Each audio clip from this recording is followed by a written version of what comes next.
Long ago, in a quiet valley where tall mountains stood like old friends, lived a young girl named Amara. She was a weaver, just like her mother before her. Amara's hands could make magic with threads, turning them into pictures of dreams. But her life was hard, oh so hard. She wanted to weave a cloth so beautiful that it would hang in the king's palace one day. Listen close, my dear ones, because Amara's story is one of courage and heart. It'll warm your soul and make you believe in your own dreams. Amara was all alone in the world.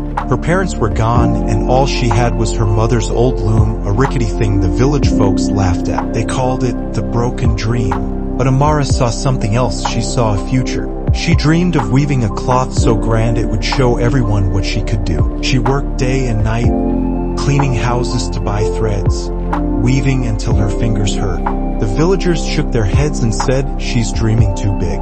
But Amara didn't listen. She kept her dream close, like a little light in her heart. One day, a stranger came to the valley.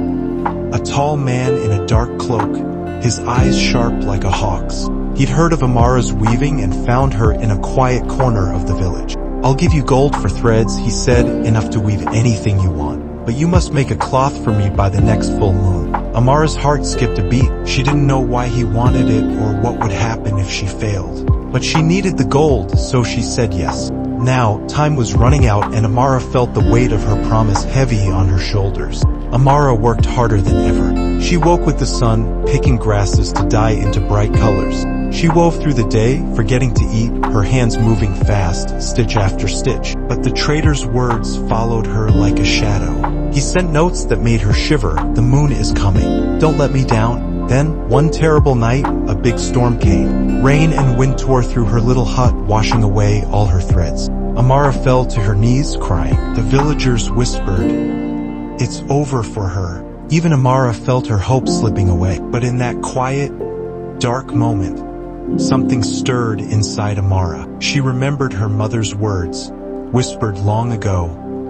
"A thread may break, but the weave holds strong." Amara wiped her tears. She wouldn't give up, not to the storm, not to the trader. She went out into the muddy valley, gathering twigs, vines, even pieces of her own torn clothes. With those scraps she made new threads. By the light of a single candle, she wove again, her hands steady, her heart brave. Each stitch was her way of saying, "I won't break." The night before the full moon, the trader came back. "Show me what you've made," he said, his voice sharp. Amara showed him her cloth. It wasn't finished, but oh, it was beautiful.